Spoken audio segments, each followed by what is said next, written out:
Madison Square Garden was packed. More than 20,000 people crammed into the stands, screaming as if each voice could decide the outcome of that night. In the center, surrounded by bright lights and cameras, stood two men who carried the weight of the world in their fists. Muhammad Ali, the self-proclaimed the greatest, walked to the ring with a firm stride, but carrying the tension of someone who knew that, on the other side, was a rival who would not back down. Joe Frazier, the unbeaten champion, the man who had already beaten him once, awaited him like a caged bull ready to destroy. The audience wasn't there just to watch a fight. They were there to witness an event that would mark generations. Millions, spread across the planet, glued their ears to the radio or stared at the television screen.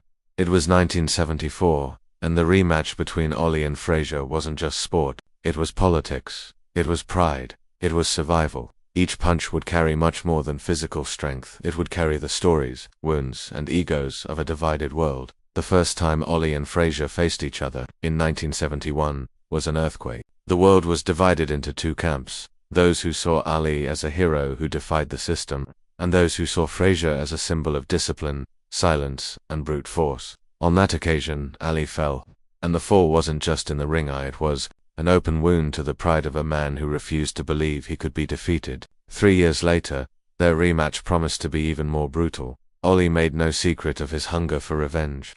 He repeated in interviews, "I'm going to prove I'm the real champion." Frazier coldly responded, "He talks too much. In the ring, he'll learn to keep his mouth shut." The two didn't need to hate each other, but they did, and this hatred overflowed, infecting the audience, and made the world believe there was nothing more important happening that night. The ring transformed into a stage where every detail mattered. The crowd in New York roared, but what was most striking was the silence that fell in the seconds before the first bell. It was as if the entire planet had held its breath. In the Philippines, community radio stations broadcast the fight over loudspeakers to entire villages. In London, families interrupted dinner to watch the live broadcast. In Harlem, bars were packed, every glass raised in the air resonating with Ali's name.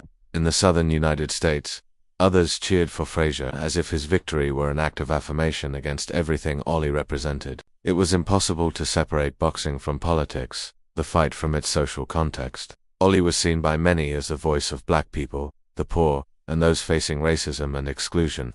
Frazier, in turn, represented the toughness of someone who overcame poverty silently, without slogans, without speeches, only with clenched fists. When the bell rang, the explosion was immediate. Ali started fast, spinning around Frazier, jabbing as if writing his signature in the air. His dancing style seemed intact, as in the days when he called himself the butterfly that floats and the bee that stings. But Frazier wasn't there to admire movement. He lunged forward, each step accompanied by short, violent punches, as if he wanted to rip out his opponent's heart. The impact echoed through the stadium, and each blow drew screams of pain from the crowd. "Go Ali," some yelled. "Finish him, Frazier," others retorted. Ali smiled, even under pressure. It was a defiant, almost provocative smile that said, "You're not going to knock me down this time." But behind his eyes, there was fear, because Frazier was relentless, and his strength seemed limitless. The drama wasn't just in the punches, but in the looks. In every pause, in every clinch, Ali whispered something in Frazier's ear. He provoked, he called him slow, weak, worthless. Frazier responded only with silence and violence. The cameras captured the sweat dripping, the blood forming on split lips, the dry sound of impacts against ribs. The fight wasn't pretty, it was cruel, dirty, drawn out, and precisely for that reason, it was magnificent, because it wasn't just about who would win, but who would survive the massacre. The world watched, mesmerized. Parents woke their children in the middle of the night just to see two men destroy each other in pursuit of a title that was no longer just a boxing title. It was the title of who would rightfully be called the people's champion. And at the end of the 5th round, when the fight seemed endless, Ali leaned against the ropes, breathing heavily, looking out at the crowd as if searching for strength outside himself. And it was then that the audience realized, the fight wasn't just his, it was for everyone who believed he could get up again. It was for everyone who had fallen and needed to prove they were still standing. That moment transformed the rematch into something bigger than sport. It transformed it into history, and it was just the beginning. Because what was to come that night would challenge not only the physical limits of the two giants, but the very idea of what it means to endure. But neither of them imagined that, before the last bell, there would be moments when the world would believe that neither of them would leave that ring alive. The sixth round began like a battleground with no breathing room. Ali remained light on his feet, but he was no longer the same dancer as before.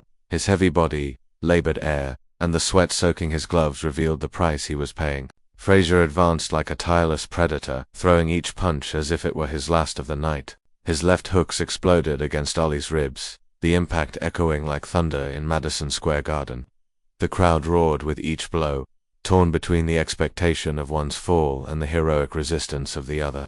Ali, leaning against the ropes, absorbed the punishment and responded with sharp words, spewing taunts that only increased his rival's fury. "Is that all you've got, Joe?" he shouted, even as his body cried out for rest.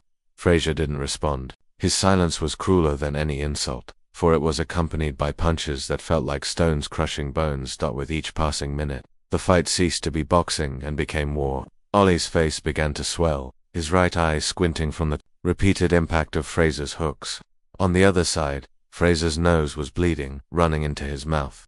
But he continued marching forward as if he felt no pain. It was as if two worlds collided within a square of ropes. One represented speed, intelligence, and defiant arrogance.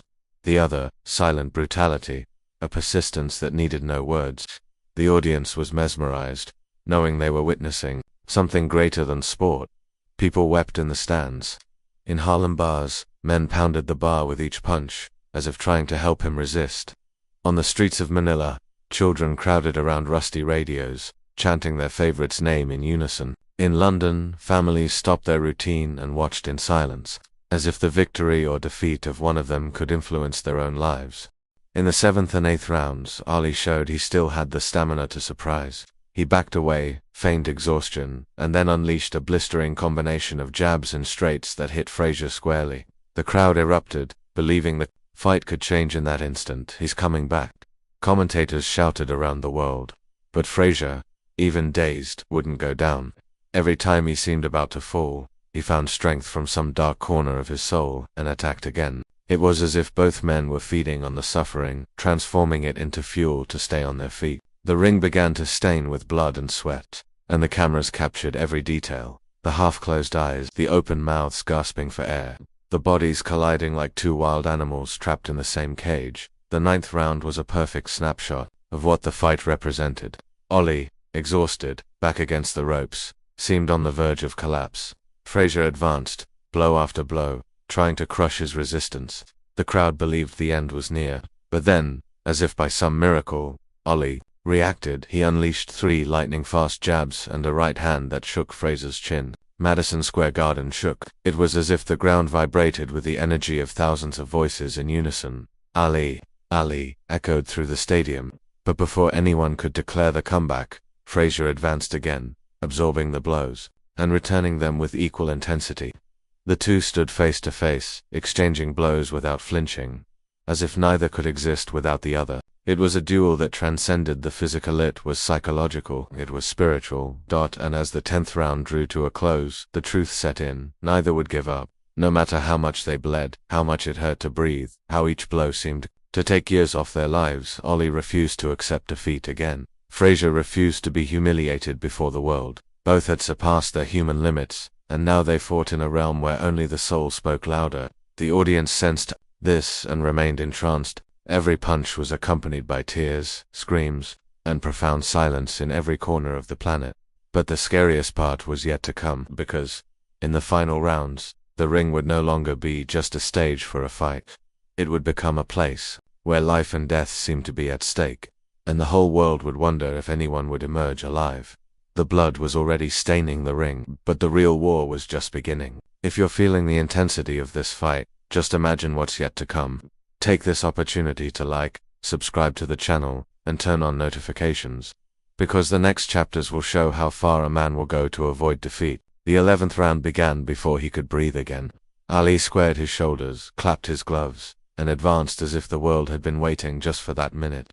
Frazier bent his torso, trying to slip a left hook into the narrow space between elbow and rib. The sound was metallic, dry, a hammer against metal. In the stands, people in suits and caps jumped to the same rhythm, as if the entire city could fit into a single throat. Ali feigned fatigue, danced a short step, stopped, and landed 3 jabs to his opponent's face. Frazier responded with his body, entering the close quarters, shoulder to chest, head down, and the fight became a whirlwind. Time flew by, and no one remembered there was any other topic on the planet.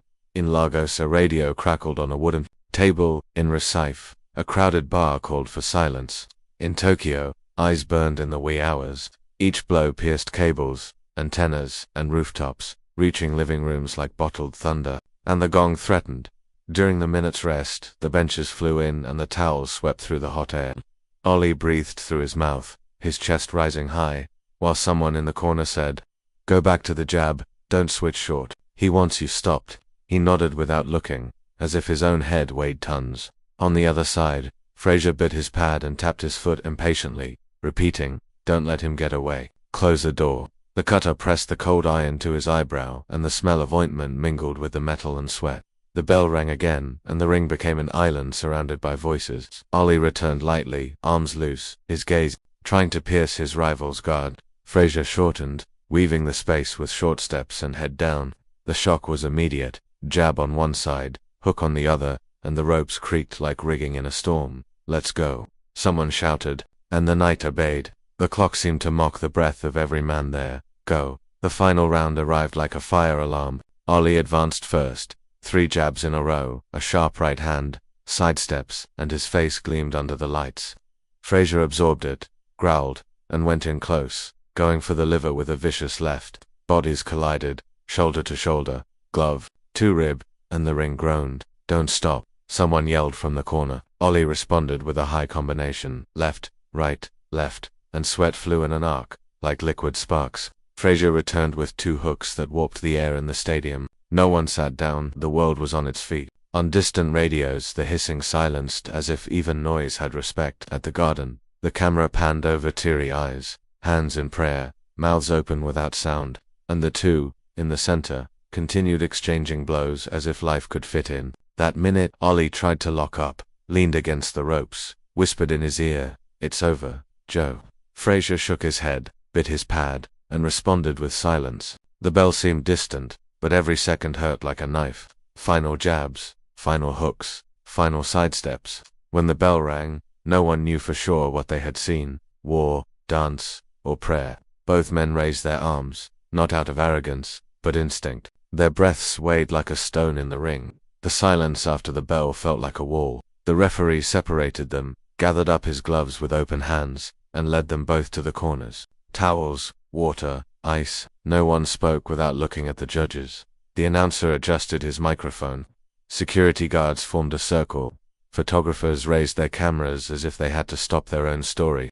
In Accra, a radio technician adjusted the antenna on the roof. In Madrid, Ambar changed the channel and was booed. In Buenos Aires, an entire family prayed around the TV. Ali took a deep breath, his face swollen and shiny, and whispered to himself, "That's enough." Frazier cracked his neck, slapped his gloves together, and replied hoarsely, "I didn't give you anything for free." The referee took both their hands. In the middle of the world, that gesture seemed to hold to continents. The card count began. Every ear searched for a name. No one dared breathe. The announcer raised the microphone, and the crowd leaned in as if trying to hear a secret. The judge's hands trembled over the cards. The referee held Ali and Frazier by the wrists, to human mountains suspended by a thread of voice. "Ladies and gentlemen," the world fell silent. In Harlem, glasses stood still.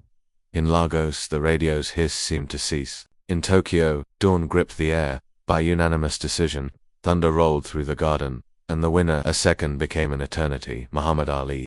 The sound exploded in waves, and the camera captured the exact moment. Ali didn't smile. He took a deep breath, closed his eyes, and simply nodded, as if recognizing the price of the journey. Frazier, a statue of steel, took a step back, bit his pad, and lowered his head.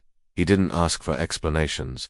He didn't accept consolation. He simply looked at the ring as if it were a harvest field after a storm. The audience, divided, applauded, and booed at the same time, as if the night itself didn't know which side to land on, and it did. In the corner, the ice crackled inside the plastic bag. Ali sat, arched his back, and let his trainer place a hand on his shoulder. "You brought back the jab." He nodded once, unsmiling. His right eye throbbed, his ribs burning, begged for silence. On the other side, Frazier removed his pad, spat red on the towel, and rose without drama. He walked past Ali with firm steps. There was no insult, no hug, just a look that said, "You were better today." Ali responded with a micro-gesture almost invisible to the cameras, as if accepting an old pact. Journalists surrounded him, microphones in hand, questions firing like arrows. "Is this the end of the rivalry? Are you the people's champion? What next?" Ali breathed, breaking each word in half. "I respect Joe, but my path isn't over yet." Behind them, the ring leaked sweat, blood, and light, and seemed smaller than its size that night. In the corridors, cables, cameras, and hugs crossed while the garden still roared without stopping. The news traveled like sparks on the wind. The next morning's headlines were boldly emblazoned. The fight of the century. It wasn't just a slogan. It was how people explained to their children what they'd seen and felt. Taxi drivers narrated rounds from memory. Waiters staged jabs between tables. Children improvised rings with clotheslines.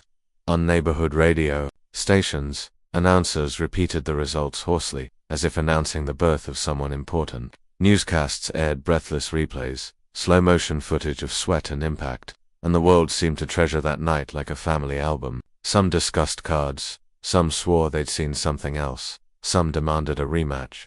But everyone, somehow, agreed on the essential. That wasn't just boxing, it was memory. And memory, when it hurts and heals at the same time, becomes part of the skin, like a map that never fades. In simple homes and luxury apartments, the post-fight moment became a conversation. Every breath seemed to hear the distant gong and dot in the hotel room. The low lights cast shadows on the walls. Ali lay, on his side, ice on his ribs, and stared at the ceiling like someone reading a map. Victory wasn't an end. It was a slippery slope. Somewhere, a younger, heavier champion had demolished men with short, axe-like blows. The name circulated in whispers. George Foreman. Ali knew it. If he wanted the entire throne, he'd have to climb over a wall. "Today was war," he murmured, "but the storm is still coming." He thought of his own body, of the speed that was no longer infinite, of the breath that was already taking its toll. He also thought of his mind, of the theater he'd mastered, of the art of making his opponent believe in the impossible. "If I can't be faster, I'll be smarter." The phrase hung in the darkness, like a blade promising to cut tomorrow morning. Rest was part of the plan. The world wouldn't sleep. Outside, phone calls crossed continents, contracts were being signed, and an African city appeared in rumors as the stage. And the next morning, the streets were still bustling with traffic. But something seemed out of place, as if a detail of the planet had shifted. The newspapers showed photos of two swollen faces and a respect that anger couldn't erase. Ali walked slowly among fans, signed programs, lifted a child in his arms, and left a message in the air. It's not over yet. The rematch against Frazier had given the world a mirror, courage, stubbornness, pain, and the certainty that dignity can exist even when two men try to destroy each other. The previous night clung to the skin of the century like a letter stamp. But, between the lines, there was another message. The road continued on, violent, luminous, demanding. The body begged for rest. The soul, a stage. Soon, another crowd would raise antennas, other radios would blare, and a distant jungle would call out the name of a champion. Ali closed the bedroom door and prepared for silence. And on the horizon, a champion appeared, a thunderclap with a name in gloves. The next step would be fatal. Him. The next morning, the city looked the same, but everyone walked as if they'd just emerged from an earthquake and could still hear the gong inside. Stacked newspapers screamed in bold letters that the rematch between Ali and Frazier had become the fight of the century, and it wasn't an exaggeration. The entire planet had watched two champions test the limits of body and soul. In Harlem, waiters reenacted jabs between tables. In Lagos, mechanics adjusted rusty radios to listen to reruns. In London, families rewatched the broadcast as if it were a relative's wedding. Frazier walked silently to his car, his head down, but straight, and that said a lot. He'd lost the night, not the greatness. Ali, still swollen, waved slowly. Neither triumph nor poise, just respect for his rival who was also a champion. International phone calls were non-stop. Contracts were being signed at the same pace as the sweat that still dripped from the ring. And the feeling was unique. That night would not be forgotten because it reminded the world why it was worth staying on your feet. In the hotel room, the ice crackling against his ribs became the metronome of a new plan. Ali repeated softly that the fight with Frazier had brought back more than just a result. It had restored rhythm, confidence, and drama. If the body was already taking its toll, the mind could still set traps. Promoters knocked on the door, phones rang, and one name lingered in every conversation: George Foreman, the punch that felled trees. To face such a bull, it would take more than light steps. It would take making the world believe along with it, and the world responded. On Kinshasa radios, the news arrived like a drumbeat. In fan letters, the word Africa sparked curiosity. In the corridors of broadcast stations, the promise of another historic night was heard. The rematch against Frazier had become a bridge. On one side the wounded passed, on the other a horizon that called for courage and cunning. Ali slept little, and woke lighter. The next day he returned to the gym and vowed to use ropes as shelter and fatigue as bait. The city returned to its din, but there was a new gentleness in the air, as if that night had taught limits and greatness simultaneously. Ollie's phone didn't stop ringing. Frazier's didn't either, because, in truth, the world understood. Two men emerged greater than they entered.